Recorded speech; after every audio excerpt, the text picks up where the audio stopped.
So hello my dear students, आपने thumbnail सही देखा है। आज की इस वीडियो में हम लोग करने जा रहे हैं इंपॉर्टेंट प्रश्न साइंस सेक्शन से कि जो आपका पूछा जाएगा पैरामेडिकल और पैरामेडिकल मैट्रिक में 2021 में। तो अच्छे से कीजिएगा, क्लास पूरा डिटेल में है। यहाँ से आपको प्रश्न रिपीट होगा आपके एग्जामिनेशंस में, बहुत महत्वपूर्ण है, तो पूरा करिएगा।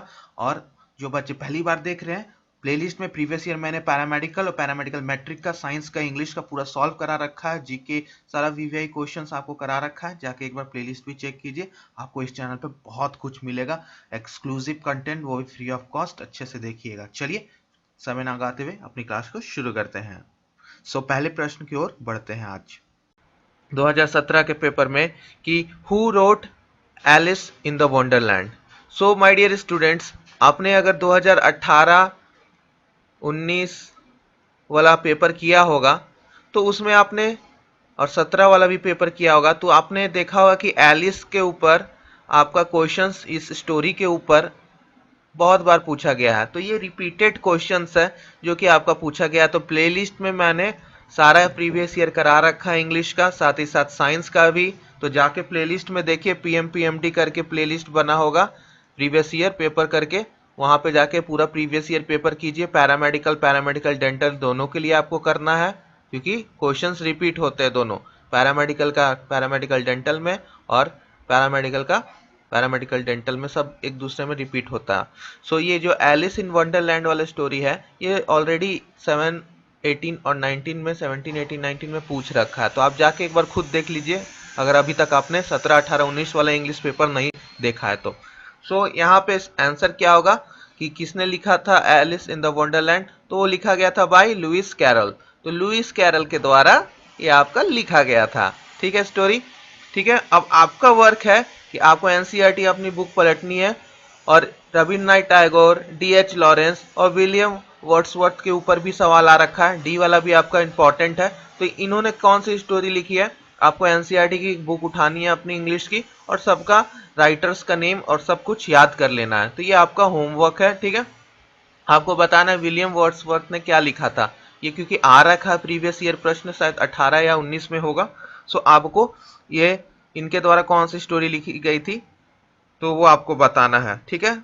और ये क्वेश्चंस बहुत बार आ चुका है इनके स्टोरी के ऊपर। तो ये आपके लिए होमवर्क है, आपको कमेंट बॉक्स में पढ़ने के बाद डालना है, ठीक है। चलिए अब नेक्स्ट क्वेश्चन पे चलते हैं। आ जाते हैं हम लोग अपने अगले सवाल पर। अगला सवाल आपसे क्या पूछ रहा है कि which one is a verb, ठीक है। आपको बताना है इसमें से क्रिया कौन सा शब्द है। आपके ऑप्शन है ए असिस्ट, बी रिस्पॉन्स, सी स्टेल्थ या डी ग्रोथ। तो आपको बताना है इसमें से आपका करेक्ट आंसर कौन सा होगा, वर्ब क्या है, ठीक है। तो यही हम लोग को निकालना है इसमें। आइए, ये पार्ट्स ऑफ स्पीच है, ठीक है। पार्ट्स ऑफ स्पीच अच्छे से कर लीजिएगा। पहला देखते हैं ए असिस्ट। असिस्ट का मतलब क्या होता है आपका, असिस्ट का मतलब क्या होता है आपका, असिस्ट का मतलब होता है किसी का हेल्प करना, टू हेल्प समवन। क्या हो गया, टू हेल्प समवन, ठीक है। या आपका इसको हम लोग वर्ब भी बोल सकते हैं। ये शब्द क्या है आपका, वर्ब है, ठीक है। तो ए आपका करेक्ट आंसर होगा। बाकी ऑप्शंस को भी देख लेते हैं। रिस्पॉन्स का मतलब क्या होता है, रिस्पॉन्स का मतलब होता है कि वर्बल ऑर्डर या रिटन ऑर्डर हम लोग देते हैं। रिस्पॉन्स रिटन में हम लोग देते हैं रिस्पॉन्स, वो हो गया आंसर, सॉरी, वर्बल या रिटन आंसर, ठीक है। तो ये हो गया आपका रिस्पॉन्स का, ठीक है। या किसी एक्शंस का रिएक्शंस में भी हम लोग रिस्पॉन्स देते हैं। स्टेल्थ का मतलब होता है कि कॉशियस, ठीक है। ये भी एक नाउन है। बी भी आपका नाउन है, रिस्पॉन्स एक नाउन है, स्टेल्थ भी आपका नाउन है, और ग्रोथ भी आपका नाउन है। ये चारों में से 3 आपका नाउन है, और असिस्ट आपका क्या है, वर्ब। सी और डी आपका भी नाउन है। स्टेल्थ का मतलब क्या होता है, कॉशियस, ठीक है। कॉशियस होकर कोई काम करना है एकदम। ग्रोथ का मतलब तो हम ही को पता है, बढ़ाना या इंक्रीज। तो ये आपका नाउन हो गया। तो बी, सी और डी आपका नाउन हो गया, ए आपका वर्ब है यहाँ पे, ठीक है। तो शब्दों को पहचानना आना चाहिए, कौन नाउन है, प्रोनाउन है, प्रीपोजिशन क्या है, ये सब आपको आना चाहिए। पार्ट ऑफ स्पीच पे एक क्वेश्चन आपको हमेशा देखने को मिल जाएगा प्रत्येक ईयर। 5 मार्क्स के लिए आपको पार्ट ऑफ स्पीच हो सकता है कभी कभी 2 क्वेश्चन हो जाए, तो अच्छे से इसको कर लीजिएगा। ठीक है, चलिए नेक्स्ट क्वेश्चन पे चलते हैं हम लोग।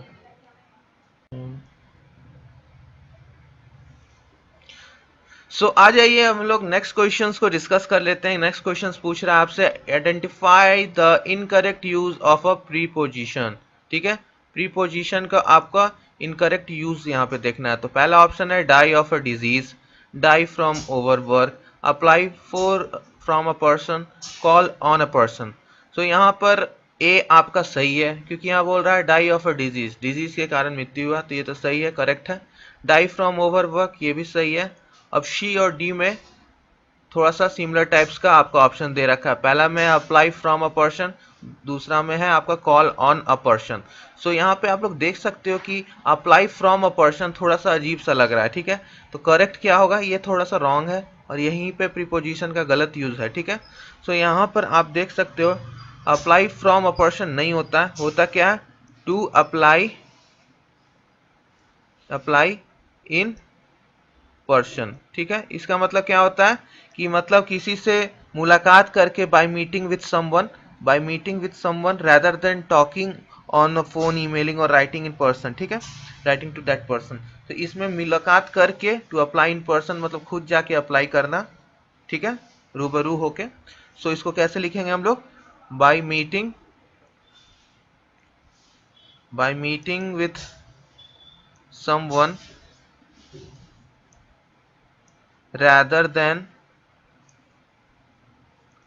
talking on the phone। ठीक है, और ईमेलिंग एक्सेट्रा एक्सेट्रा। ठीक है, सो आपका सी करेक्ट आंसर होगा। डी भी आपका ठीक है, कॉल ऑन अ पर्सन। ठीक है, I take a call on a person, तो ये भी सही है। तो सी आपका यहाँ पे गलत है, to apply in a person ये आपका सही यूज होगा प्रीपोजिशन का। ठीक है, तो करेक्ट सेंटेंस ये है, इसको कर लीजिएगा। ठीक है, पार्ट ऑफ स्पीच पे ये दूसरा सवाल इस बार का। ठीक है, चलिए अब नेक्स्ट क्वेश्चन की ओर पे चलते हैं। आइए नेक्स्ट क्वेश्चन देख लेते हैं। नेक्स्ट क्वेश्चन आपसे क्या पूछ रहा है कि आपका क्वेश्चन है स्पेलिंग के ऊपर, करेक्ट स्पेलिंग के ऊपर, identify the correct spelled word. ठीक है, तो इसमें से एक सही है, बाकी 3 गलत आपका स्पेल्ड वर्ड है, तो आपको बताना है कि वो कौन सा वर्ड है। तो पहला है एक्वेंट, दूसरा है एक्वेंट्स, तीसरा भी एक्विंट और चौथा है आपका एक्वेंट। तो आपको बताना है कि आपका सही कौन सा होगा। ठीक है, तो आपका करेक्ट होगा डी वाला। ठीक है, एक्वेंट। ठीक है, करेक्ट होगा डी है, बाकी सब रॉन्ग। ठीक है, तो यही हम लोग को इसमें देखना है, रॉन्ग है और डी वाला आपका राइट है, यानी एक्वेंट। एक्वेंट का मतलब क्या होता है, एक्वेंट का मतलब आपका होता है किसी के फेमिलियर करना, मेक समवन अवेयर ऑफ और फेमिलियर। तो किसी को अवेयर करना या फेमिलियर विथ करना। ठीक है, तो एक्वेंट का मतलब होता है, ये क्या है, वर्ब है। ठीक है, फॉर एग्जाम्पल एक्वेंटेंस, इसका मतलब क्या हो जाएगा, कमेंट बॉक्स में बताइएगा एक्वेंटेंस। ठीक है, कमेंट कीजिएगा ये नाउन है कि कौन सा पार्ट ऑफ स्पीच है, एक्वेंटेंस। ठीक है, सो आपको बताना है। ठीक है, सो इस टाइप्स का क्वेश्चंस आपको आता है, आगे भी आएगा और इस साल भी आएगा 2021 वाला पैरामेडिकल में। सो बी प्रिपेयर्ड फॉर इट। ठीक है, चलिए नेक्स्ट क्वेश्चन में चलते हैं। आ जाइए नेक्स्ट क्वेश्चन पे चलते आते हैं हम लोग। ये भी आपका इनकरेक्टली स्पेल्ड वर्ड के ऊपर है, स्पेलिंग के ऊपर सवाल है। दूसरा सवाल है इस साल 2016 में स्पेलिंग के ऊपर। तो पहला है आपका प्रिंसिपल, बी प्रिंसिपल, सी पर परेशन, डी है आपका अकर्ड। ठीक है, तो प्रिंसिपल, प्रिंसिपल, प्रस्परेशन या डी अकर्ड। तो प्रिंसिपल का मतलब क्या होता है, ए वाला देख लेते हैं। प्रिंसिपल आपका सही है, प्रिंसिपल का मतलब क्या होता है, आपका स्पेलिंग सही है इसका, सिद्धांत। ठीक है, और ये इस टाइप का क्वेश्चंस आ रखा है आगे प्रीवियस ईयर में 2017 या 18 19 में, सिद्धांत। तो ये करेक्ट है आपका। प्रिंसिपल यानी बी, ये आपका प्रधान हो गया, जैसे हमारे प्रधान आचार्य, principal of the school. D है परस्परेशन, ये गलत है आपका। इसका सही वर्ड क्या होगा आपका, परसेप्शन। ठीक है, क्या होगा, परसेप्शन, PRCEPTION, परसेप्शन। परसेप्शन का मतलब क्या होता है, अनुभूति। ठीक है, अनुभूति। ठीक है, कहते हैं ना फीलिंग आ रहा है हमको, ठीक है, रियलाइजेशन हुआ, अनुभव हुआ, हमको सेंसेशन हुआ, कुछ हुआ हमें। सो ये आ गया आपका परसेप्शन। और डी अकर्ड का मतलब तो हुआ, तो ये भी सही है आपका। तो इसमें से गलत स्पेलिंग कौन था? परस्परेशन, यानी उसका करेक्ट क्या होगा? परसेप्शन। क्या होगा correct spelling of that word meaning? That would be perception. तो आप लोगों को समझ में आ गया? स्पेलिंग्स के ऊपर सवाल हर साल आता है, अच्छे से कर लीजिएगा। चलिए नेक्स्ट क्वेश्चन पे चलते हैं। सो नेक्स्ट क्वेश्चन आपका पंचुएशंस के ऊपर है, ठीक है। In which the punctuation has been use correctly. तो एक में पंचुएशंस का यूज अच्छे तरीके से किया गया है, तो आइए देखते हैं, ठीक है। तो सबसे पहले ए देख लेते हैं। द सी के बाद कॉमा लगाया गया है, फिर ब्लीक के बाद कॉमा, फिर एंड लगाकर लिमिटलेस करके फिर कॉमा लगा गया। तो यहाँ पे तो यही गलत हो गया, ठीक है। ये कॉमा नहीं होना चाहिए था, ठीक है, ब्लीक और एंड के बीच में। तो ये तो गलत हो गया, साफ साफ यहीं पे दिख रहा है। फिर दूसरा देख लेते हैं। द सी के बाद सेमी कॉलन लगाया है, ये भी आपका मिस्टेक है, ये भी नहीं हो सकता, ये भी गलत है। और ब्लीक के बाद भी लगा रखा है, तो ये भी आपका गलत हो गया। सी पे चलते हैं। The sea comma bleak and limitless rose higher, फिर यहाँ कॉमा, फिर एंड लगा दिया, फिर यहाँ पे ये गलत हो गया, ठीक है। And still no land was to be seen, तो यहाँ पर ये गलत कर दिया। तो अब तब लास्ट ऑप्शन ही सही होगा। The sea comma bleak and limitless, ये सही है आपका, ब्लीक एंड लिमिटलेस, ठीक है, ये आपका सही है। रोज हायर, यहाँ सेमी कॉलन का प्रयोग सही तरीके से किया गया है, एंड के पहले अगर लगाना रहता है तो ये आपका सही है। Still no land was to be seen, so आपका यहाँ पर डी करेक्ट ऑप्शन हो जाएगा। तो यहाँ पे आपको कॉमा, सेमीकोलन कब आपको यूज करना है, कॉमा एंड के साथ करना है कि नहीं, ये सारा आपका पंचुएशन एक एक करके आपको अच्छे से करना होगा। ये भी इंपॉर्टेंट है आपके लिए पंचुएशंस जानना, ठीक है। पंचुएशंस के ऊपर सवाल 2018 और 19 में भी था शायद, ठीक है, पंचुएशंस के ऊपर सवाल, तो उसको अच्छे से कर लीजिएगा। 2020 में भी था शायद, तो एक बार जाके प्रीवियस ईयर देख लीजिएगा। तो आप लोग प्लेलिस्ट में मैंने डाल रखा है, तो एक बार जाके देख लीजिएगा, ठीक है। और बाकी साइंस का भी जो करा रखा है, पैरामेडिकल डेंटल का, साइंस का, वो भी आप लोग देख लीजिएगा। चलिए नेक्स्ट क्वेश्चन पे चलते हैं। सो नेक्स्ट क्वेश्चन बहुत ही इजी है। क्वेश्चन पूछ रहा है कि the word aqua for the Latin origin, इसमें लैटिन ओरिजिन में इसको क्या बोलेंगे? बहुत इजी है, ठीक है। तो इसका क्या होगा? एक्वा को हम लोग क्या बोलते हैं? जैसे एक्वा करके बहुत सारा पानी के बोतल में हम लोग देखे हैं, ठीक है। तो एक्वा का मतलब क्या हो जाएगा आपका? वाटर। यहाँ पर नेक्स्ट क्वेश्चन बहुत ही इजी है, आपसे पूछा जा रहा है द वर्ड का मतलब लैटिन में क्या होता है, लैटिन ओरिजिन में क्या मतलब होगा, ठीक है। मैं तो लैटिन ओरिजिन में यहाँ बताना है, वाटर को क्लास को देख रहे हैं एक्वा भी कहते हैं, ठीक है। फायर का मतलब लैटिन में क्या हो जाएगा? स्काई का मतलब लैटिन में क्या हो जाएगा? और एसिड का मतलब लैटिन में क्या हो जाएगा? आपको कमेंट में तीनों का लिखना है, ठीक है। जो लिखेंगे उनको वेरी गुड है मेरे तरफ से, क्योंकि वो क्लास को सीरियसली ले रहे हैं, ठीक है। तो कमेंट्स में आपको फायर, स्काई और एसिड्स का लैटिन में क्या मतलब होगा, ओरिजिन्स क्या होगा उसका लैटिन में मीनिंग, वो आपको करना है, ठीक है। सो जो करेगा उसको वेरी गुड है, ठीक है। तो मैं देखता हूँ कितने बच्चे क्लास के बाद ये होमवर्क करते हैं। तो चलिए नेक्स्ट क्वेश्चन में चलते हैं, और जिनका सही रहेगा मैं उनका आंसर को पिन भी कर दूंगा कि बाकी स्टूडेंट्स को भी उससे हेल्प मिले। तो चलिए नेक्स्ट क्वेश्चन पे चलते हैं। सो नेक्स्ट क्वेश्चन आपसे क्या पूछ रहा है? नेक्स्ट क्वेश्चन आपसे पूछ रहा है this is not the synonym of the word vacant. तो A void, B null, C condemn और डी डिजर्टेड, ठीक है। तो वैकेंट का मतलब पहले क्या होता है ये देख लेते हैं। वैकेंट का मतलब होता है आपका एम्प्टी, खाली, ठीक है, शून्य, ठीक। तो वॉइड का मतलब क्या होता है? वॉइड का मतलब भी होता है आपका एम्प्टी, एम टी, ठीक है। इसका मतलब क्या होता है? शून्य, शून्य। नल का मतलब भी क्या होता है आपका? शून्य, यानी एम्प्टी, क्या होता है? एम्प्टी। कंडेम का मतलब क्या होता है माय डियर स्टूडेंट्स? कंडेम का मतलब होता है निंदा करना, निंदा करना, निंदा करना। तो ये आपका सही हो गया, इसका सिनोनिम नहीं है वैकेंट का, तो सी ऑप्शन सही है। और डिजर्टेड का मतलब भी होता है खाली, खाली जगह, वीरान, सुनसान जगह। तो ये भी आपका खाली हो गया, एम्प्टी, सुन शान, यानी शून्य, ये भी शून्य हो गया, खाली जगह। सो आपका she is the correct answer. Synonyms और एंटोनिम्स के ऊपर आपको पता है कि हर साल क्वेश्चंस रहता है, ठीक है। तो ये था बहुत इजी क्वेश्चंस वैकेंट के ऊपर, ठीक है। कंडेम यानी निंदा करना। आ जाइए नेक्स्ट क्वेश्चन। नेक्स्ट क्वेश्चन भी आपका सिनोनिम के ऊपर है। सिनोनिम के ऊपर पूछा जा रहा है वाइस का मतलब क्या होता है। तो सबसे पहले वाइस का मतलब देख लेते हैं। वाइस का मतलब आपका होता है इमोरल, ठीक है, इमोरल या विक्ड, विक्ड बिहेवियर, ठीक है, अनैतिक, ठीक है। तो डिप्रेविटी का मतलब भी आपका सेम होता है, मोरल करप्शन, ठीक है, यही होता है इमोरल, मोरल करप्शन। तो आपका एक सही होगा, पहला ही ऑप्शन सही होगा, मोरल करप्शन। बाकी वर्ड्स को भी देख लेते हैं, यानी बाकी ऑप्शंस को भी देख लेते हैं। बी ऑनरेबल, ऑनरेबल का तो सबको मतलब पता ही है, कमेंट बॉक्स में डालिएगा। वेब का भी मतलब पता है। पर्ल का थोड़ा सा डिफिकल्ट है तो मैं बता देता हूँ। इसका मतलब पर्ल का मतलब होता है जोखिम, तो ये भी होगा नहीं। सो बी और सी का आपको डालना है कमेंट बॉक्स में, क्या होगा मतलब ऑनरेबल और वेब का, ठीक है, कमेंट्स में डालिएगा। सही आंसर डिप्रेविटी होगा, दोनों का मतलब सेम होता है, इमोरल और wicked behaviour, wicked person, wicked person, ठीक है, मोरल करप्शन, ये हो गया आपका।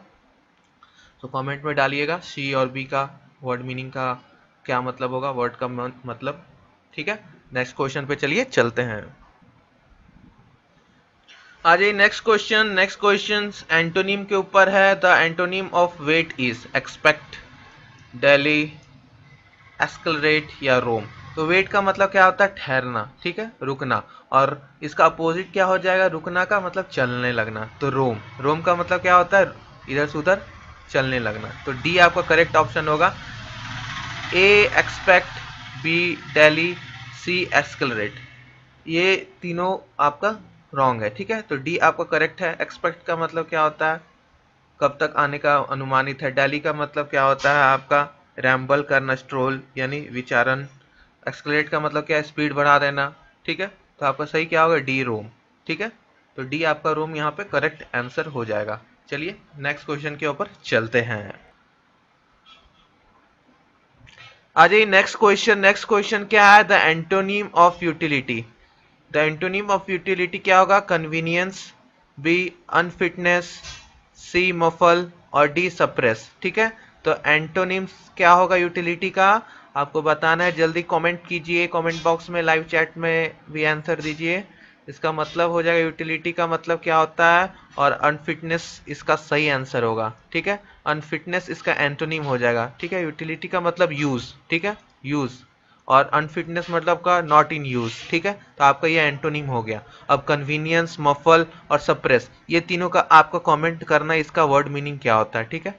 तो देखते हैं आज का होमवर्क कौन कौन करता है, ठीक है। ज़्यादा मैं इस पर टाइम नहीं ले रहा हूँ, बस आपको ए, सी और डी का वर्ड मीनिंग का क्या मतलब होगा आपको ये बताना है। नेक्स्ट पे चलते हैं। Next question. नेक्स्ट क्वेश्चन आपसे क्या पूछ रहा है, नेक्स्ट क्वेश्चन आपसे पूछ रहा है कि क्लोज बाय। क्लोज बाय का मतलब क्या होता है। तो क्लोज बाय का मतलब क्या होता है आपका, नियर, इंटिमिनेट, शट डाउन या टू बी सोल्ड। तो क्लोज बाय का मतलब नजदीक से, ठीक है। ये एक फ्रेजल वर्ब है, क्या है, एक फ्रेजल वर्ब है। तो इसका मतलब क्या होगा, नियर, बोलते हैं ना क्लोज बाय। और इस टाइप का प्रश्न आगे प्रीवियस ईयर में दे रखा है 17-18 में, ठीक है। तो इसका सही क्या हो जाएगा आपका, क्लोज बाय का नियर, ठीक है। Shut down, to be sold, intimate का क्या होगा, या आपको वर्ड मीनिंग देख लेना है, ठीक है, इन फ्रेजल वर्ड्स का मतलब क्या होगा। नेक्स्ट क्वेश्चन पे चलिए चलते हैं। नेक्स्ट क्वेश्चन है विच वन मीन्स अराइव। तो अराइव का मतलब क्या होता है, अदर शब्दों में हम लोग बोलते हैं उसको टर्न अप। क्या बोलते हैं, टर्न अप, ठीक, टर्न अप बोलते हैं अराइव का मतलब, ठीक है। तो turn over, turn in, turn off का क्या मतलब होगा, ये भी आपका होमवर्क है, ठीक है। इसका मतलब क्या होता है, ये भी आपको फाइंड आउट करना है। तो आज मैंने ज़्यादा होमवर्क्स नहीं दिया है, 3 से 4 होमवर्क्स है, थोड़ा सा आप भी वर्क कीजिए, आप लोग भी क्लास के बाद ये आप कमेंट्स में होमवर्क को ज़रूर डालिएगा आंसर, ठीक है। नेक्स्ट क्वेश्चन और लास्ट क्वेश्चन है कि उन whose speech the famous phrase I have a dream. ये वाला क्वेश्चन आगे प्रीवियस ईयर्स में पूछा जा चुका है, 2020 में भी था शायद, 2020 का भी क्वेश्चंस में था, पहला ही क्वेश्चंस था। तो ये बहुत इंपॉर्टेंट है, ठीक है। तो इसको किसके द्वारा दिया गया था, मार्टिन लूथर किंग के द्वारा, ठीक है। तो डी हो जाएगा आपका करेक्ट ऑप्शन। और ये प्रीवियस ईयर में भी आ रखा है, मतलब आगे आपको फिर पूछा जाएगा। तो 2016 का प्रश्न हो गया, तो आगे आपको 2020 या 2019 में I have a dream of करके बहुत फेमस फ्रेज था, ठीक है, स्पीच था एक, मार्टिन लूथर किंग ने अमेरिका में स्पीच दिया था, ठीक है। ये था आपका टोटल क्वेश्चंस इंग्लिश का। क्लास कैसी लगी आपको कमेंट करके ज़रूर बताइएगा, और साथ ही साथ चैनल को सब्सक्राइब कर दीजिए पहली बार अगर चैनल पे हो, और प्लेलिस्ट में जाके देख लीजिए अगर पहली बार चैनल पे हो तो। साइंस के भी क्वेश्चंस, पैरामेडिकल डेंटल पॉलिटेक्निक्स के भी क्वेश्चंस मैं कराता हूँ इस चैनल पे, वो भी देख लीजिएगा एक बार। और टेलीग्राम चैनल पे जरूर ज्वाइन कर लीजिएगा, टेलीग्राम चैनल का लिंक मैंने डिस्क्रिप्शन बॉक्स में दे रखा है, ठीक है।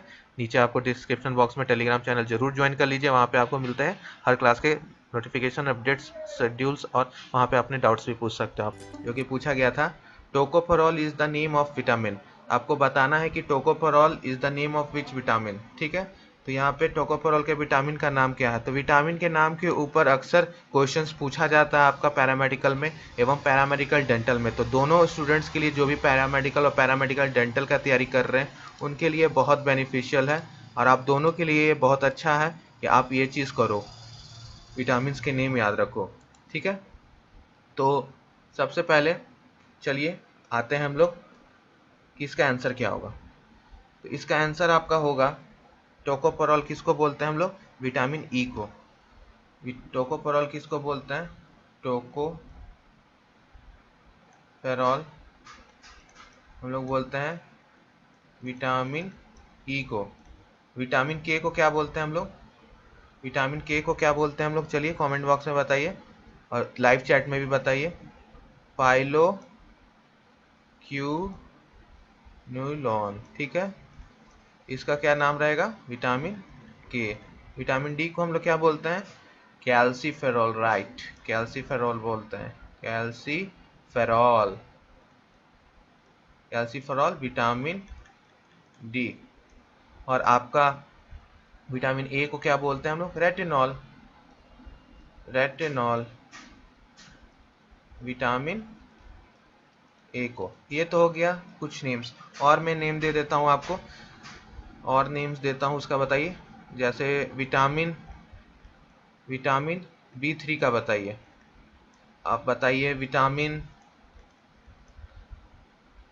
B7 का, विटामिन सी का, साथ साथ विटामिन B1 का। इतने का नाम बताइए पहले नोटबुक में, फिर उसके बाद यहाँ कमेंट बॉक्स में भी ज़रूर बताइएगा और लाइव चैट में भी, दोनों जगह बताइएगा, कमेंट बॉक्स में भी और लाइव चैट में भी, ठीक है। तो चलिए मैं बता देता हूँ, आंसर मिला लीजिएगा। तो सबसे पहले विटामिन B3 का, विटामिन B3 को हम लोग क्या बोलते हैं, नियासिन, नियासिन, ठीक है। विटामिन B7 को क्या बोलते हैं, बायोटिन, बायोटिन। ये हमारे हेयर्स के लिए बहुत ज़रूरी है हमारे हेयर फॉल्स इसके कमी की वजह से स्टार्ट हो जाते हैं, ठीक है। तो हम लोग जो भी हेयर वाला लेते हैं रेजिस्टेंस जिससे हेयर फॉल रुके, तो उसमें बायोटिन होता है एक्स्ट्रा प्रेजेंट, ठीक है। विटामिन सी, इसके बिना हमारा इम्यूनिटी सिस्टम काम नहीं करेगा, यानी एस्कॉर्बिक एसिड। ये सारे आपके सिट्रिक फ्रूट, खट्टे फ्रूट्स में लाइक लेमन, लेमन्स में होता है, ठीक है, जितने भी खट्टे हैं लेमन्स, ऑरेंजेस, तो ये हमें रोज़ लेने चाहिए, good for our immunity. And vitamin B1 या थायामीन, थायामीन, और भी बहुत होते हैं, सारे का आपको याद होना चाहिए। जितने भी विटामिन्स हैं, जितने भी विटामिन हैं, सबका आपको नेम, केमिकल नेम याद होना चाहिए। ये आपका होमवर्क है, आज आपको याद हो जाना चाहिए, ठीक है। और ये हमेशा पूछता है प्रश्न विटामिन्स के ऊपर, तो आपको विटामिन्स अच्छे से याद होने चाहिए, ठीक है। तो ये था आपका पहला प्रश्न। चलिए अब दूसरा प्रश्न के ऊपर चलते हैं। दूसरा प्रश्न आपसे पूछ रहा है कि in which method the ore is heated with N2, ठीक है, Bayer's methods, Hall methods, Serpeck method या हुप मेथड। तो आपको बताना है इसमें से Bayer method, Hall method, Serpeck method और हुप मेथड, ठीक है। तो ये आपको बताना है करेक्ट आंसर क्या होगा, कमेंट बॉक्स में दीजिए। उसके बाद मैं आपको जो आंसर रहेगा उसका डिटेल रिएक्शंस मैकेनिज्म पूरा एक्सप्लेन करूंगा, ठीक है। तो नेक्स्ट क्वेश्चन जो हम लोग देख रहे थे कि इसमें बेयर्स मेथड होगा कि हॉल्स मेथड होगा कि स्पियक मेथड होगा कि हुप मेथड होगा, ठीक है। तो Bayer's method, Hall's method, Serpeck method और हुप मेथड, तो ये क्या है आपका, ये आपका है आपका एल्यूमिनियम जो रहता है ना एल्यूमिनियम, उसका हम लोग ओर्स का एल्यूमिनियम निकालने के लिए जो प्रोसेसेस का इस्तेमाल करते हैं उसका यहाँ पे वर्णन किया गया है। ठीक है, तो जो भी एल्यूमिनियम्स निकालने में जो भी प्रोसेस का यूज होता है एक्सट्रैक्शंस करने में, वो प्रोसेस का है। तो उसमें एक पॉइंट आता है कि जहाँ पे हम लोग N2 के साथ ओर को हीट करते हैं। ठीक है, तो ओर को हीट करने के लिए क्या करना पड़ता है, तो वो स्टेप इसी में से कोई है, और ये सारा स्टेप एल्यूमिनियम में आता है। तो सबसे पहले हम लोग एक्सट्रैक्शन करने के लिए बेयर्स मेथड का इस्तेमाल करते हैं। तो बेयर्स मेथड क्या है, यानी पहला वाला बेयर्स विधि क्या है, तो बेयर प्रोसेस क्या है, विधि मेथड जो भी कहिए। तो बेयर विधि में क्या होता है, आपका एक्सट्रैक्शन कराते हैं हम लोग। ठीक है, तो इलेक्ट्रोलिटिक रिडक्शन होता है एनहाइड्रस Al2O3 का। ठीक है, by Hall and Heroult processes इसका। ठीक है, और प्यूरिफिकेशन किस में करते हैं हम लोग, इसमें प्यूरिफिकेशन करते हैं ओर का। ठीक है, दूसरा प्रोसेस आ जाता है आपका Al2 को हॉल और हेरलॉट प्रोसेस से हम लोग उसको रिडक्शन करते हैं। और जो तीसरा स्टेप होता है, ये step number 1, step number 2, step number 3, तीसरा स्टेप होता है प्यूरिफिकेशन का। जो लास्ट स्टेप का प्यूरिफिकेशन होता है इम्प्योर एल्यूमिनियम का, उसको हूप HOOPE हूप्स मेथड से हम लोग इम्प्योर को ठीक करते हैं। तो इसी के बीच में आपका स्पियक मेथड आता है, इसी के बीच में स्पियक मेथड एक आता है, स्पार्क मेथड बोलिए या स्पर्पेक मेथड बोलिए। तो स्पर्पेक मेथड में क्या होता है आपका, ये प्रोसेस है जिसमें हम लोग प्यूरिफिकेशन करते हैं बॉक्साइड ओर का, जो कंटेन्स करता है Si2 as a main impurity. उसमें मेन अशुद्धि के रूप में Si2 रहता है। ठीक है, बॉक्साइड ओर में। और इसमें पाउडर ओर किया जाता है, पाउडर्ड कोक डाला जाता है, यानी पाउडर कोक डाला जाता है इसमें। साथ ही साथ मिक्सचर्स बनाया जाता है और इसको 1800 डिग्री टेम्परेचर पर, 1800 डिग्री सेल्सियस टेम्परेचर पर इसको गर्म किया जाता है नाइट्रोजन गैस के साथ, विथ नाइट्रोजन गैस। ठीक है, और ऑक्साइड बॉक्साइड और क्या है Al2O3.2H2O। तो इतना प्रोसेस रहता है, इतना प्रोसेस रहता है। ठीक है, तो क्या बनाता है आपका Al ठीक है प्लस 3CO प्लस 2H2O। तो इतना प्रोसेस बनाता है, और इस विधि में आपका ये क्या होता है, स्पियक मेथड में आपका निकालते हैं हम लोग AlOH3, मतलब प्यूरिफाइड करते हैं, एल्यूमिनियम नाइट्रेट बनाते हैं आगे चल के। तो इसका मैं पूरा एक बना के लिस्ट भेज दूंगा टेलीग्राम ग्रुप में कि किस तरह से होता है। हो सकता है आपकी कंफ्यूजन हो इसमें, क्योंकि मेथड्स पूरा अच्छे से समझना है। ठीक है, तो एक बार रुकिए, हम फिर से वाला मेथड जो लास्ट सरपेक मेथड विधि है उसको अच्छे से एक्सप्लेन कर देता हूँ। बहुत कोई को नहीं समझ में आया होगा मे बी, इसलिए हम अच्छे से एक्सप्लेन कर देते हैं। देखिए सबसे पहले क्या होता है, ये मेथड करेक्ट आंसर आपका सी है। कैसे, तो इसी में आपका N2 के साथ किया जाता है। तो सबसे पहले एल्यूमिनियम का जो ओर रहता है बॉक्साइड, उसको ले लिए, ये फार्मूला है, प्लस उसमें कार्बन कोक डाल दिए, प्लस उसमें नाइट्रोजन गैस। तो क्या बनाया आपका रिजल्ट क्या बना, 1800 डिग्री टेम्परेचर देने के बाद रिजल्ट क्या बनाया आपका 2Aln plus 3 carbon monoxide plus 2H2O। ये तो हो गया आपका पहला। तो ये क्या बना, आपको इसको क्या बोलेंगे हम लोग, इसको बोलेंगे हम लोग aluminium nitride, aluminium nitride DE होगा। ठीक है, तो अब नाइट्राइड को हाइड्रोलाइज करते हैं further with water to get precipitate AlOH3, इसको चाहिए। तो 2Aln को हम लोग 6H2O के साथ कराएंगे, तो 2 अमोनिया बनेगा, यानी 2NH3, यहाँ फिर से सांप से लिख रहे हैं, प्लस AlOH3। ठीक है, तो ये आपका बनेगा। ठीक है, तो जो प्रेसिपिटेट होगा उसको निकाल देंगे, और सिलिका जो प्रेजेंट होगा उसमें वो सिलिकॉन डाइऑक्साइड यानी सिलिका से निकल जाएगा। तो आगे क्या होगा, SiO2 प्लस 2 कार्बन, तो Si और 2CO बन जाएगा।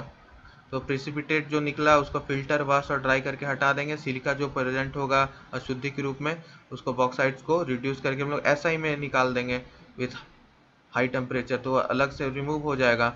और the process by which aluminium is produce consisting of electrolysis of molten solution of purified aluminium is cryolite. तो आगे चल के क्या बनेगा हमको हॉल प्रोसेस में, हॉल प्रोसेस में आगे चल के यहाँ तक आपका विधि समाप्त हो गया।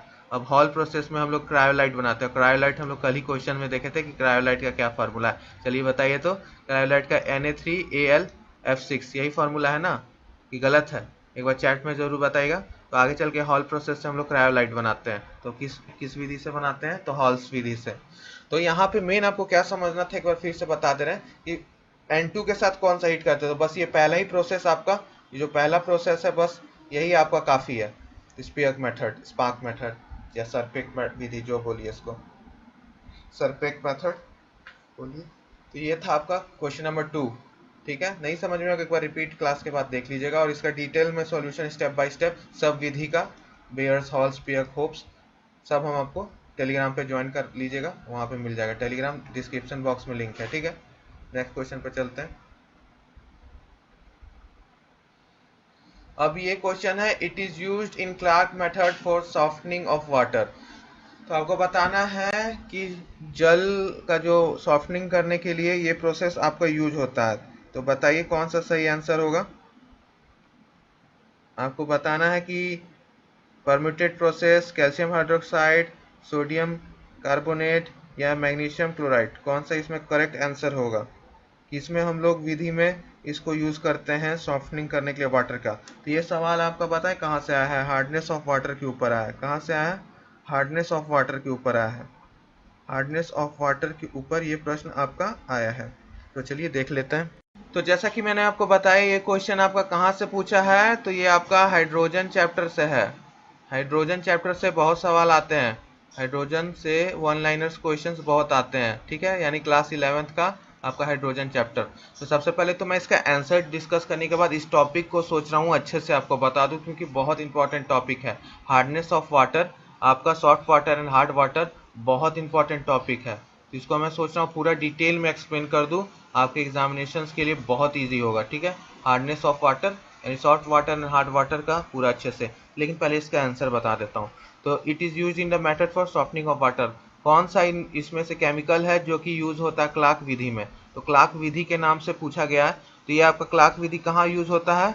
आपका यूज होता है ये हार्डनेस ऑफ वाटर रिमूव करने में। और कौन सा हार्डनेस वाटर ऑफ रिमूव करने में? तो ये होता है आपका टेम्परोरी हार्डनेस। टेम्परोरी हार्डनेस आपका रिमूव करने में यूज होता है। Temporary hardness, hardness. ठीक है, तो ये विधि है, ठीक है, जिसमें ये यूज होता है। तो आपका विधि का नाम क्या है? क्लार्क विधि, क्लार्क मेथड। ठीक है, क्लार्क मेथड। इसमें क्या होता है आपका, हम लोग लेते हैं कैल्शियम हाइड्रोक्साइड और जो सॉल्ट प्रेजेंट रहता है यानी कैल्शियम बाइकार्बोनेट, उसके साथ मिक्स करा के प्रिसिपिटेट करवाते हैं कैल्शियम कार्बोनेट को। ठीक है, और क्या देता है? 2H2O।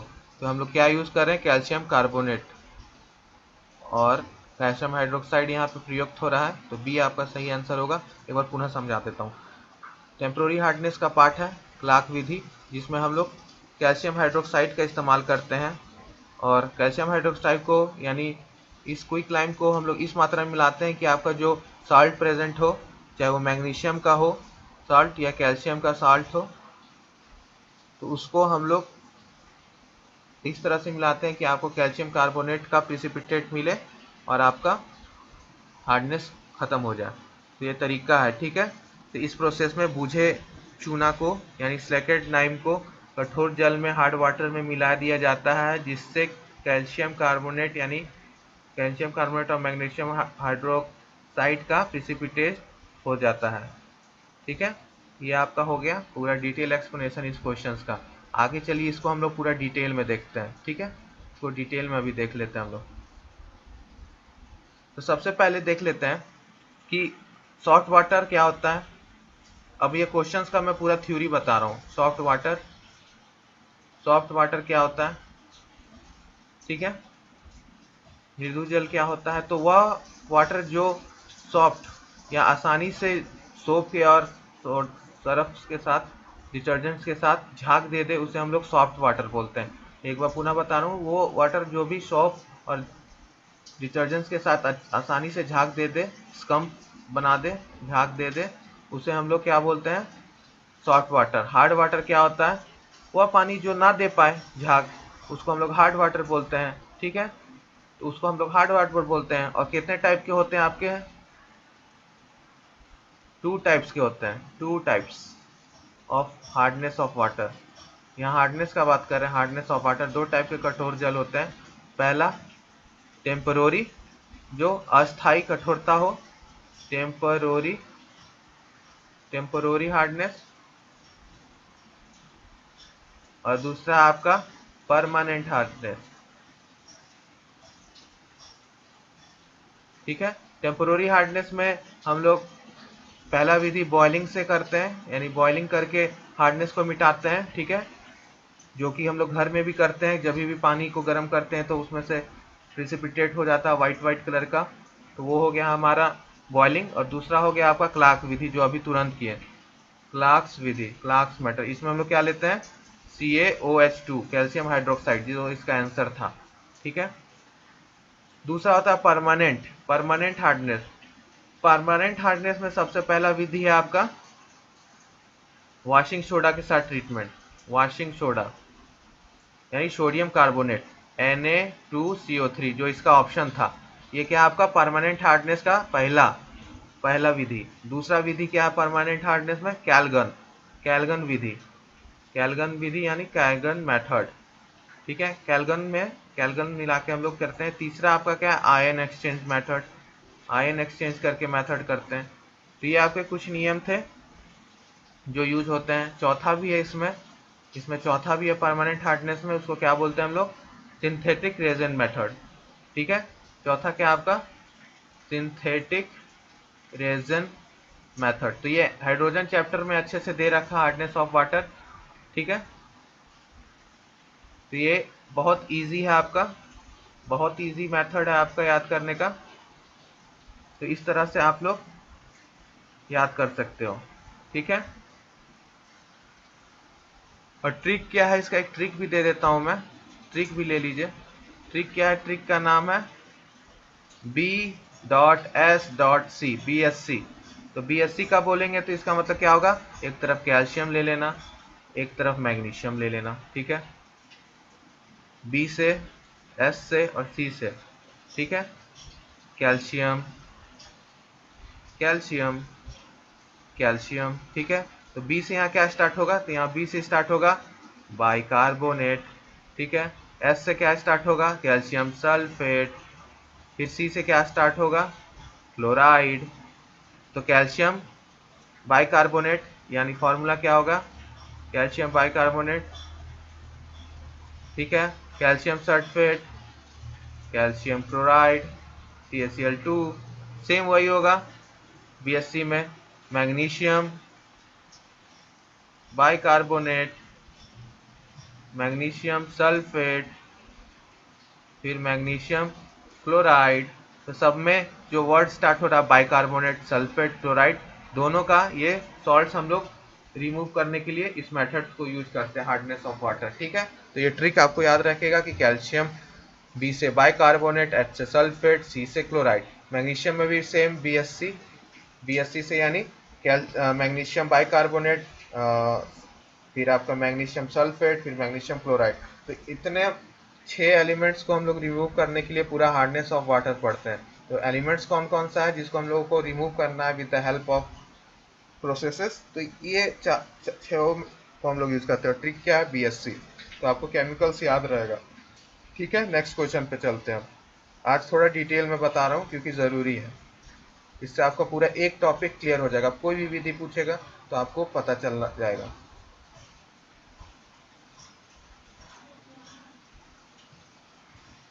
अब ये आपका क्वेश्चन है कि this method does not show allotropy. ठीक है, तो ये मेथड आपको अल्ट्रोपी नहीं शो करता है, तो इसका करेक्ट आंसर क्या होगा, जल्दी बताइए, इसका करेक्ट आंसर क्या होगा।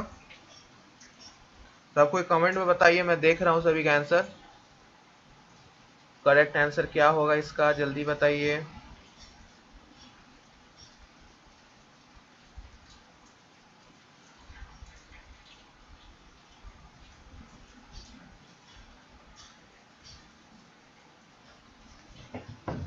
सो अपरूपता के बारे में हम लोग देख रहे थे। तो अपरूपता क्या होता है कि जो तत्व एक से अधिक रूप में उपस्थित होता है उसे हम लोग अपरूपता यानी एलोट्रॉपी बोलते हैं। तो हमको देखना है एक एक करके कि बोरॉन, सल्फर, फास्फोरस और लिथियम तीनों का देखना है कि क्या अपरूपता होता है यानी एलोट्रॉप्स होता है। तो सबसे पहले बोरॉन का देखते हैं, क्या बोरॉन का एलोट्रॉप बनता है? तो हाँ बनता है। 4 टाइप्स का रहता है इसका, 4 टाइप्स का रहता है। सबसे पहले हम लोग क्या बोलते हैं इसको, मेजर, मतलब 4 टाइप का होता है और भी रहता है। मेजर 4 टाइप का है, ठीक है, मुख्यतः 4 टाइप का होता है और भी रहते हैं। तो अल्फा रोम्बो हेड्रल, ठीक है, इसी में बीटा रोम्बोहेड्रल, रोम्बोहेड्रल आपका, फिर आपका गामा ऑर्थोरोम्बिक, और एक होता है बीटा टेट्रागोनल। ये आपका 4 एलोट्रॉप्स हो गया बोरॉन का। सल्फर का क्या होता है? सल्फर का आपका 2 ही होता है, rhombic and monoclinic sulphur, monoclinic sulphur, ठीक है। फॉस्फोरस का तो 3 होता है, रेड, वाइट, ये हम लोग पढ़ते आ रहे हैं, रेड, वाइट एंड ब्लैक। अब माचिस वाला में कौन सा हम लोग यूज करते हैं? माचिस में कौन सा फॉस्फोरस यूज करते हैं? कौन सा फॉस्फोरस यूज करते हैं? तो ये बताइएगा कमेंट बॉक्स में। ये आपका वर्क है, होमवर्क, कि माचिस में हम लोग कौन सा फॉस्फोरस यूज करते हैं, रेड, वाइट या ब्लैक फॉस्फोरस। और lithium does not show allotropes, इसका कोई भी एलोट्रॉप्स नहीं होता। तो जो तत्व नहीं दिखाता है तो इसमें से डी हो गया आपका, बाकी चारों तत्व आपको दिखाते हैं एलोट्रॉप्स। ये आपका हो गया डिटेल एक्सप्लेनेशन क्वेश्चन नंबर 4 का।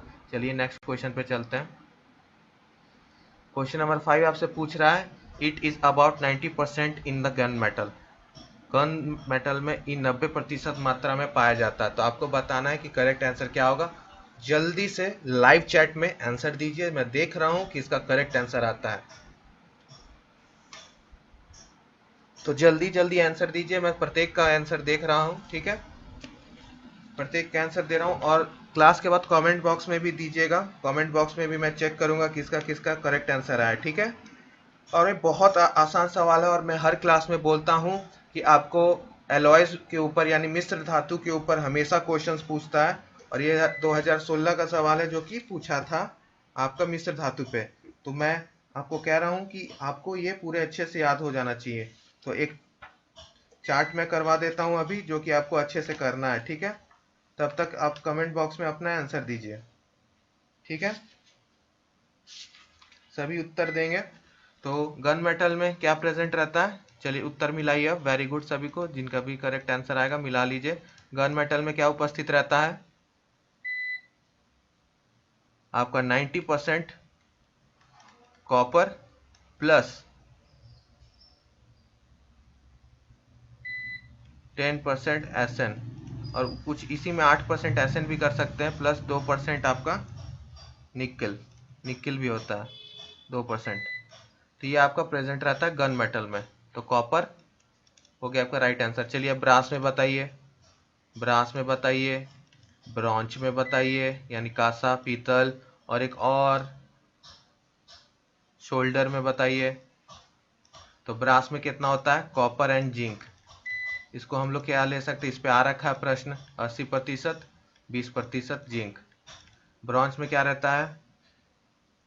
ब्रॉन्ज में कॉपर और टीन यानी एसएन, 90% कॉपर, 10% टीन। शोल्डर में 50-50 रहता है, 50% 50%, पीबी और टिन, लेड और टिन, ठीक है। तो ये था आपका पूरा एलॉयस, एलॉयस के ऊपर यानी मिश्र धातु के ऊपर। तो आपको जितने भी मिश्र धातु हैं सब याद हो जाने चाहिए। फॉर एग्जांपल आपका brass, bronze, gun metal, German silver बहुत इंपॉर्टेंट है, German silver, solder, bell metal, stainless steel, Babbitt metal, ठीक है। ये आपको पूरा अच्छे से याद हो जाना चाहिए। तो ये था आपका डिटेल एक्सप्लेनेशन क्वेश्चन नंबर 5 का, ठीक है। चलिए नेक्स्ट क्वेश्चन पे चलते हैं। नेक्स्ट क्वेश्चन आपसे क्या पूछ रहा है? नेक्स्ट क्वेश्चन आपसे पूछा जा रहा है, this method itself use as metal as a catalyst. इस मेथड में आपको मेटल्स को ही यूज किया जाता है एज अ कैटलिस्ट। तो आपका पहला है contact method, Fischer Tropsch method, hydrogenation of oil, और conversion of carbon monoxide plus hydrogen into CH3COH। ठीक है, आपको मिथेनॉल में कन्वर्जन करना है। तो आपको बताना है कि करेक्ट आंसर आपका क्वेश्चन नंबर 6 का क्या होगा। इसमें कौन सा हम लोग कैटेलिस्ट यूज करते हैं, यानी रिएक्शन कराने में कैटेलिस्ट के स्थान पर जो मेटल्स का ही प्रयोग करते हैं। तो आपको बताना है कौन सा करेक्ट आंसर होगा। तो बताइए ABCD में से कौन सा करेक्ट आंसर है, किसका हम लोग इस प्रयोग करते हैं एज अ कैटेलिस्ट, किस विधि में हम लोग यूज करते हैं, जल्दी बताइए, कमेंट करके सभी बताएंगे। सो नेक्स्ट क्वेश्चन हम लोग देख रहे थे, क्वेश्चन नंबर 7 कि रोजनमंड रिडक्शन आपका CH3COCl का, यानी इसको हम लोग क्या बोलेंगे, एसिटाइल क्लोराइड।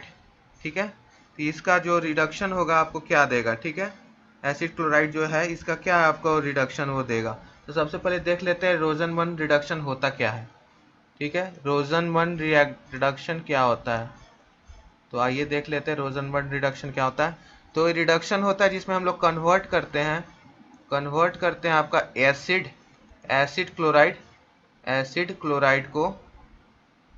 क्लोराइड को उसके कॉरस्पॉन्डिंग एल्डिहाइड में, ठीक है, CHO ग्रुप में कन्वर्ट करते हैं।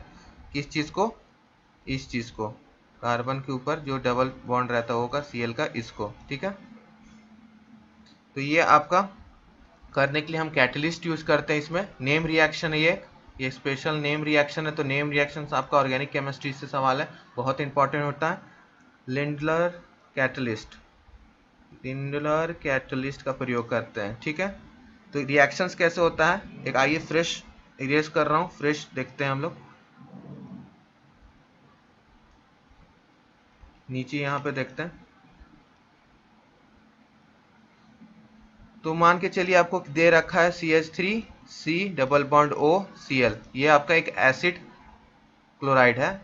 ठीक है, इसमें हम लोग ये लिंडलर कैटलिस्ट, यानी लिंडलर कैटलिस्ट में क्या होता है H2PD/BSO4, तो इतना हम लोग डालें, यानी H2PD/BaSO4। ठीक है, तो आपका क्या बना CH3C डबल बॉन्ड OH, और आपका बाई प्रोडक्ट क्या बना HCl।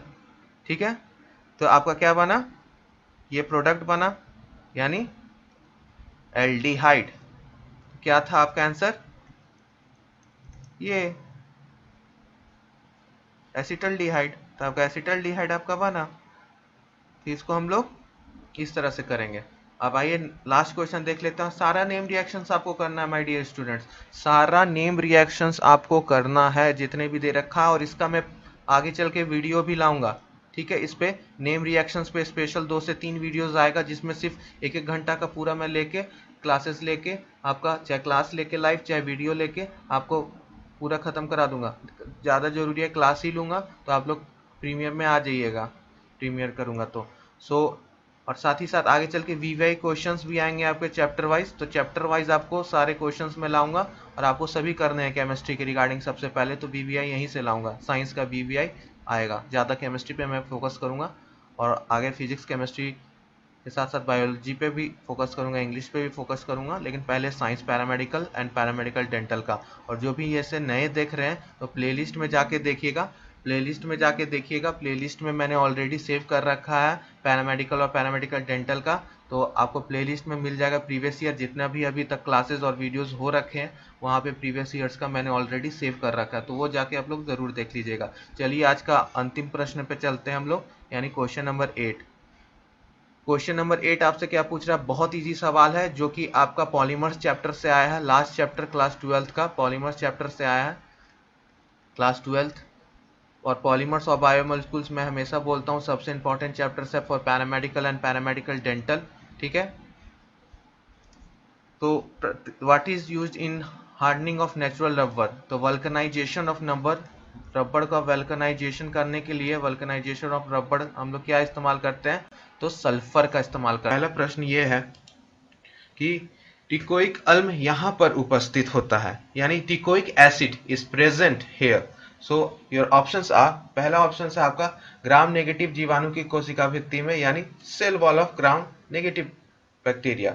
बी विषाणु यानी वायरसेस। सी, ग्राम पॉजिटिव विषाणु की कोशिका भित्ति में यानी cell wall of gram positive bacteria. And D is पादप कोशिका की भित्ति में यानी प्लांट सेल वॉल।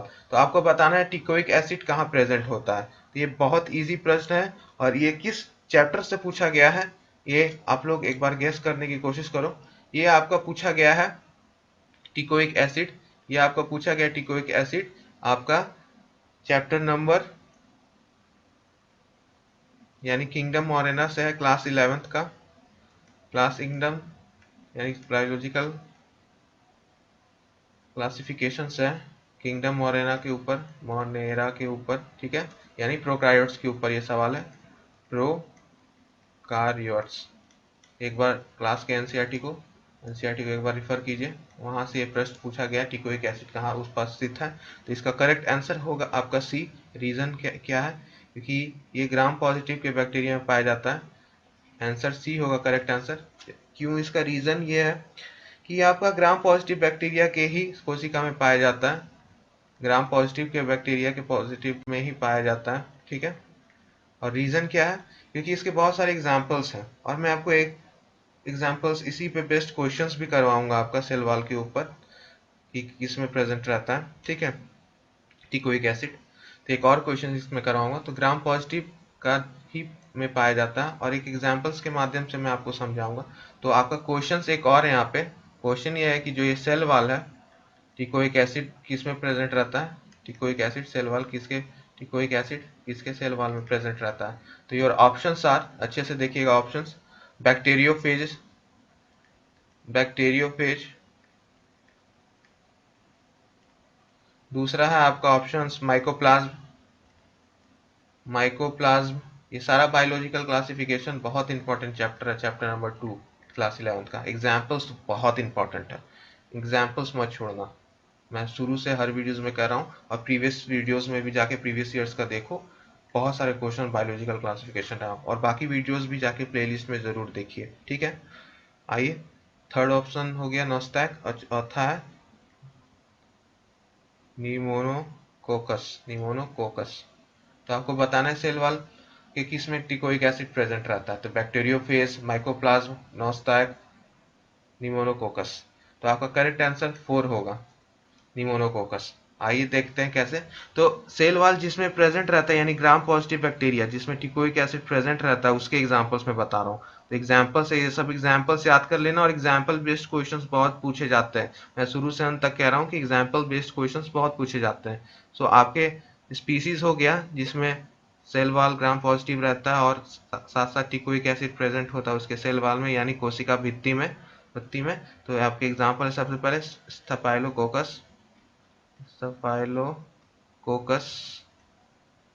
दूसरा है आपका स्ट्रेप्टोकोकस, स्ट्रेप्टोकोकस, स्ट्रेप्टोकोकस। चौथा है आपका बैसिलस, ये सारा जेनरा है, ये जेनरा है सारा, जेनरा स्पीसीज का जेनरा है। क्लॉस्ट्रीडियम, क्लॉस्ट्रीडियम बीसी में आ जाता है, क्लॉस्ट्रीडियम ब्यूटिलिनम वाला, बॉट्यूलिनम। और निमोनोकोकस, निमोनोकोकस। ये सारा आपका एग्जांपल्स है ग्राम पॉजिटिव बैक्टीरिया का जिसमें टिकोइक एसिड प्रेजेंट होता है। तो इसका नोट्स में लिख लेना, इस चैप्टर्स का जब प्रीवियस ईयर का नोट्स बनाना तो ये भी लिख लेना। तो इस टाइप से 2 क्वेश्चंस यहाँ पे बेस्ड हो गया। तो इतना एग्जांपल्स है, हो सकता है कि इस बार से पूछा है कि किस में प्रेजेंट रहता है ग्राम पॉजिटिव बैक्टीरिया में, हो सकता है एग्जाम्पल दे दिया, जैसे यहाँ पे दे रखा है कि आपको बताना है, 4 दे रखा है, आपको बताना है कि इसमें प्रेजेंट होता है। तो एग्जांपल्स भी आपको याद रखने हैं, staphylococcus, streptococcus, bacillus, clostridium, pneumococcus. These are all the examples of the gram positive bacteria which contain the ticoic acid, which have the ticoic acid in their cell wall. So this is the basics of biological classification what we have studied in chapter 2. So you have to study chapter 2 thoroughly with the examples, and when you will study all the examples then you can score a good marks in the paramedical exam. So you have to be very careful when you read NCERT, especially for the chapter number 1, 2, 3 and 4. Not chapter number 1 but for 2, 3 and 4 you have to read and have to remember all the examples, because from there example based questions are always asked, ठीक है। तो उसके लिए आपको example based questions के लिए हमेशा chapter number 2, 3, 4 class 11 से अच्छे से होने चाहिए। जिन स्टूडेंट्स एग्जाम्पल्स पे कमांड कर लेते हो chapter number 2, 3, 4 they can solve easily. ठीक है, नेक्स्ट क्वेश्चन पे चलते हैं।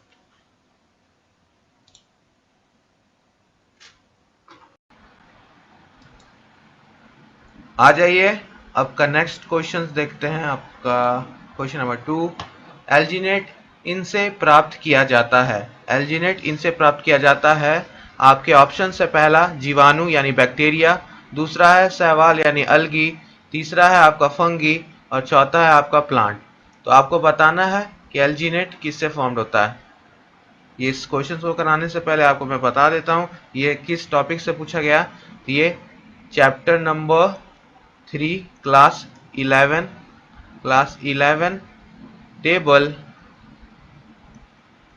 3.1 यहाँ से पूछा गया आपका ये प्रश्न। ठीक है, चैप्टर नंबर 3 क्लास 11 टेबल 3.1। तो इस क्वेश्चंस को, इस टॉपिक को अच्छे से कर लेना। ये बहुत वीवीआई है आपके लिए, एग्जामिनेशंस के लिए वीवीआई टॉपिक है, टेबल है। यहाँ से प्रश्न आपसे पूछे जाते हैं क्लोरोफाइसी, रोडोफाइसी और आपका क्लोरोफाइसी के ऊपर। तो तीनों क्लोरो, फेनो और आपका रोडोफाइसी तीनों इंपॉर्टेंट है। ठीक है, तो आइए इसको पहले डिटेल में देख लेते हैं, क्योंकि हर क्वेश्चन को हम लोग यहाँ पे डिटेल में डिस्कस करते हैं। टिक लगाने वाला काम नहीं करना हमें।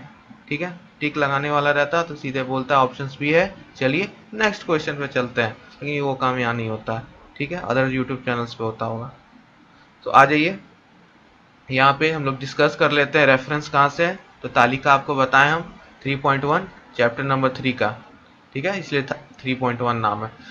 दोनों इंग्लिश हिंदी दोनों मीडियम के स्टूडेंट्स के लिए। तो यहाँ पे पहले हम लोग देख लेते हैं इंग्लिश मीडियम में। तो क्लोरोफाइसी पहला क्लास, दूसरा क्लास फेनोफाइसी, तीसरा रोडोफाइसी। तो ग्रीन एल्गी बोलते हैं क्लोरो को, ब्राउन एल्गी बोलते हैं फैकोफाइसी को, और थर्ड है आपका रोडोफाइसी यानी रेड एल्गी। तो आपका क्या हो गया, क्लोरोफाइसी, फैकोफाइसी और Rhodophyceae. Green algae, brown algae, red algae, यानी हरा शैवाल, भूरा शैवाल, लाल शैवाल। ठीक है, तो आपका उसमें मेजर पिगमेंट्स, पिगमेंट्स के ऊपर सवाल आ सकते हैं माय डियर स्टूडेंट्स। पिगमेंट्स के ऊपर सवाल आ सकते हैं। पिगमेंट्स अच्छे से रट जाना कि ए बी किस में है, ए सी किस में है, ये किस में है, ए डी, ये सारा आपको अच्छे से रट जाना है विद द स्टोर्ड फूड। ठीक है, कभी कभी मैंथिनॉल किस में प्रेजेंट होता है, कौन से एल्गी में प्रेजेंट होता है, 3-4 नाम देके आपको पूछ रहेगा कि फाइकोफाइसी होगा। सो यहाँ पे देख सकते हो अभी सेल वाल पे पूछा है। तो सेल वाल यानी एलजे, एल्जिन क्या है, एल्जीनेट ही है। तो ये सेल वॉल से होता है किस चीज़ का, एल्गी का। किस चीज़ का, एल्गी का टेबल है ये।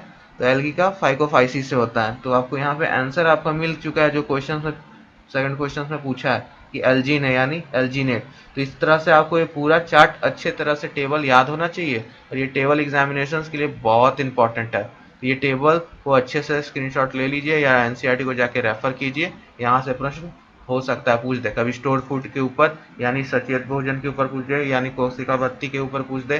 तो आपको ये सारा याद होना चाहिए कि किस कौन सा किस में प्रेजेंट रहता है, ये सारा एल्जिन। ठीक है, तो ये आपको सारा याद होना चाहिए, ये वाला पार्ट, ये वाला पार्ट, ये वाला पार्ट, यहाँ तक तो आपको याद होना चाहिए।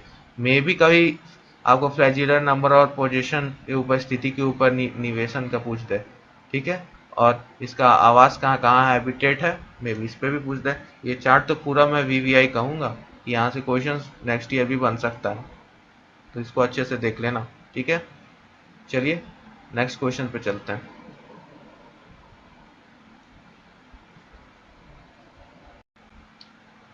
आइए नेक्स्ट क्वेश्चंस को देखते हैं। क्वेश्चन नंबर 3, क्वेश्चन नंबर 3 आपसे पूछा जा रहा है कि एफेडेरिन इससे प्राप्त किया जाता है।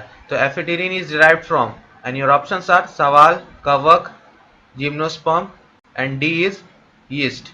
तो आपको बताना है किन से किया जाता है। तो एल्गी, फंगी, जिम्नोस्पर्म या यीस्ट से। तो ये क्वेश्चंस को डिस्कस करने से पहले मैं आपको बता देता हूँ कि किस चैप्टर से पूछा गया। तो ये है आपका क्लास 11th का चैप्टर नंबर 2 का प्रश्न, जो कि बायोलॉजिकल क्लासिफिकेशन से है। बायोलॉजिकल क्लासिफिकेशन बहुत इंपॉर्टेंट चैप्टर है, इसको डिटेल में कर लीजिए, यहाँ से एक प्रश्न जरूर मिलेगा हर साल। तो ये क्लास वहाँ का है। तो इसका करेक्ट आंसर जिम्नोस्पर्म होगा, और क्यों होगा ये हम लोग देख लेते हैं। तो जिम्नोस्पर्म यानी प्लांट्स भी कह सकते हैं इसको हम लोग, प्लांट्स। तो जिम्नोस्पर्म कैसे होगा आपका आंसर। तो ये आपका जो एफिडेरिन है वो क्या है, प्लांट्स के लिए वैसे ही काम करता है जैसे हमारे बॉडी में एड्रेलिन काम करता है ना। एड्रेलिन हमारे बॉडी में क्या करता है? Triple F, fear, flight and flight. तो आपको यहाँ पे ये फियर, फ्लाइट एंड फाइट तीनों चीज कराता है। वैसे ही एफिड्रीन प्लांट्स में वर्क करता है। प्लांट्स में भी इसका वही बायोलॉजिकल वर्क है जैसे एड्रेलिन हमारे बॉडी में करता है। ह्यूमन बॉडी में जैसे काम करता है एड्रेलिन, वैसे ही एफिड्रीन आपका प्लांट में काम करता है। तो ये प्लांट में काम करने वाला है। ये जीनस आपका किससे आता है? जेनस, इसका जीनस है आपका एफेड्रा। एफेड्रा जीनस के अंदर ये आता है सारा, ठीक है। तो ये डिराइव वहां से किया गया, एक तरह का एल्कोलॉइड है। क्या है? एल्कोलॉइड। क्या बोलते हैं इसको? एल्कोलॉइड। ये एक तरह का एल्कोलॉइड है, ठीक है। तो ये आपका बेसिक हुआ। ये चैप्टर नंबर 2 बहुत इंपॉर्टेंट है, इसको अच्छे से करना। चलो अब हम लोग चैप्टर क्वेश्चन 4 पे चलते हैं। नेक्स्ट, चलिए अब नेक्स्ट क्वेश्चन देखते हैं। नेक्स्ट क्वेश्चन नंबर 4 आपसे पूछा जा रहा है, यह एंजाइम प्रकृति में सर्वाधिक मात्रा में पाया जाता है। तो यह एक एंजाइम है जो कि सर्वाधिक मात्रा में, सबसे ज्यादा अमाउंट में प्रकृति में पाया जाता है। तो this enzyme is found in the highest amount in nature. Your options are amylase, invertase, RuBisCO and DNA polymerase. तो ये बहुत ही इजी प्रश्न है जो कि आपको पूछा गया है। मैं डायरेक्ट बता रहा हूँ, डायरेक्ट रेफरेंस एनसीईआरटी का 13.9 यानी क्लास 11th का एनसीईआरटी का 13.9 में चले जाइए। दूसरा पैराग्राफ का पहला ही लाइन आपसे वहां पूछा गया है कि rubisco is the most abundant enzyme in the world. फिर उसके बाद उसको एक्सप्लेन किया गया। तो ये पहला ही है, जाके देखिए 13.9 एनसीईआरटी खोलिए, हिंदी इंग्लिश जो भी आपके पास है एनसीईआरटी उसको खोलिए, चेक कीजिए, वहां पे एकदम डिटेल में एक्सप्लेनेशन किया है। तो 13.9 चैप्टर नंबर 13 से आपका पूछा गया है। Photosynthesis in higher plants chapter का नेम है। तो इसका करेक्ट आंसर आपका रूबिस्को होगा करेक्ट आंसर। जान लेते हैं क्यों होगा रूबिस्को। तो रूबिस्को होने का कारण है आपका कि रूबिस्को आपका कहाँ से पूछा है, तो आपका जो होता है कार्बन फिक्सेशन वहां पे है। कार्बन फिक्सेशन ये वहां से पूछा गया, ठीक है। सो क्या होता है कि ये एंजाइम है जिसका नाम क्या है, रूबिस्को का फुल फॉर्म लिख दे रहे हैं। रूबिस्को का फुल फॉर्म लिख दे रहे हैं। Rubisco means रूबिलोज 1-5 bis phosphate carboxylase / oxygenase. तो इसका मतलब क्या हो गया? Carboxylase and oxygenase, that means rubisco. Rubisco क्या है कि ये हर प्लांट में पाया जाता है, ठीक है। क्योंकि कैल्विन साइकिल जो होता है, कैल्विन साइकिल का भाग है। कैल्विन साइकिल यानी इसको हम लोग क्या बोलते हैं? C3 साइकिल भी, और एक और नेम है इसका डार्क रिएक्शन, ये भी इसका नाम है। तो कैल्विन साइकिल्स पे प्रश्न है, कार्बन फिक्सेशन का प्रोसेस है उस पे। सो आपका रूबिस्को मोस्ट अबंडेंट प्रोटीन है, जो कि पाया जाता है एवरी प्लांट, जो भी फोटोसिंथेसिस करती है सब में पाया जाता है as a form of proteins. तो ये आपका molecular synthesis through the Calvin cycles का पार्ट में आता है ये आपका। तो ये था आपका detail explanation of the question number 4। चलिए now we will move to the question number 5।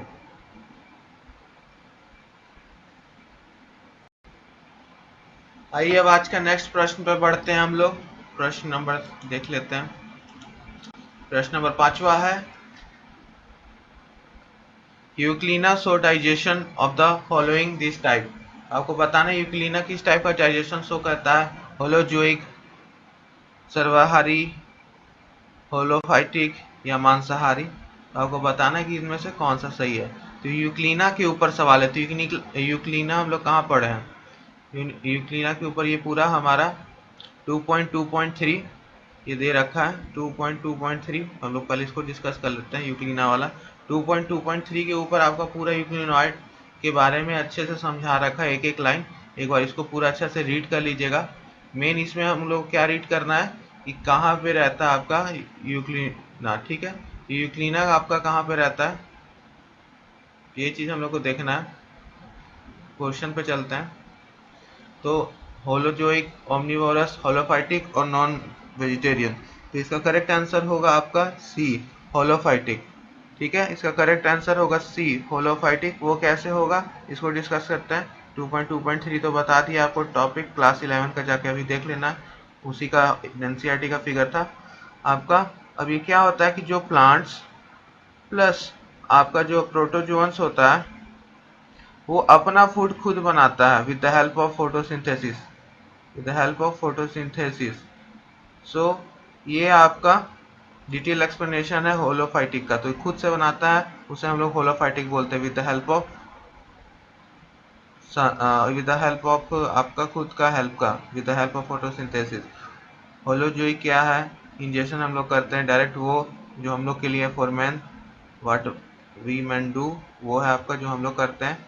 Omnivorous तो आपका जो प्लांट्स और एनिमल्स दोनों का कंजप्शन करे वो, और होलोफाइटिक मतलब अपना फूड खुद बनाए, प्लांट्स और प्रोटोजोआ का एग्जांपल है, with the help of photosynthesis अपना फूड खुद बनाए। ये था आपका डिटेल एक्सप्लेनेशन क्वेश्चन नंबर 5 का। और ये चार्ट को अच्छे से एक बार पढ़ लीजिएगा। ये 2.2.3 यानी क्लास 11th का बायोलॉजिकल क्लासिफिकेशन का है। चैप्टर नंबर 2 बहुत इंपॉर्टेंट है, बार बार कह रहा हूँ, जब हर वीडियो में कहूँगा जब तक आप पढ़ने ना लगो chapter number 2 biological classification class 11 for the paramedical. चलिए नेक्स्ट क्वेश्चन पे चलते हैं। सो इस क्वेश्चन में हम लोग को देखना है, यानी क्वेश्चन नंबर 7 में ये टोकोफेरॉल इस विटामिन का नाम है, यानी tocopherol is the name of this vitamin. तो विटामिन का नेम आपको याद होना बहुत जरूरी है। प्रीवियस ईयर के वीडियो यानी 2017-18 में भी मैंने कहा था कि विटामिन का लिस्ट बना लीजिए, और कल ही की क्लास में मैंने कहा था विटामिन का लिस्ट बना लीजिए, आएगा क्वेश्चन देख लीजिए। 2016 में पूछ रखा है इस पेपर में। सो आपको बताना करेक्ट टोकोफेरॉल का क्या नाम होगा। तो वो विटामिन ई को हम लोग बोलते हैं टोकोफेरॉल, ए को क्या बोलते हैं हम लोग, रेटिनॉल, रेटिनॉल। विटामिन डी को कैल्सीफेरॉल, कैल्सीफेरॉल। और विटामिन ए को फाइलोक्विन, फाइलोक्विन। ठीक है, ये था आपका डिटेल एक्सप्लेनेशन। और विटामिन का लिस्ट बना लीजिए, बहुत इंपॉर्टेंट है आपके लिए। क्वेश्चन नंबर 6 भी हो गया हमारा, क्वेश्चन नंबर 6 भी हो गया। अब नेक्स्ट चलते हैं। नेक्स्ट आपसे पूछ रहा है क्वेश्चन नंबर 8 कि silk worm is nematoda, annelida, mollusca या अर्थ्रोपोडा। आपको बताना है कि नेमाटोडा क्या है। तो ये आपका बहुत इजी आंसर है नेमाटोडा का, जो कि पूछा गया आपका कहाँ से है, 4.2.7 फाइलम, यानी class 11 chapter number 4 topic number 2 सब टॉपिक 7 अर्थ्रोपोडा, अरिथ्रोपोडा से है।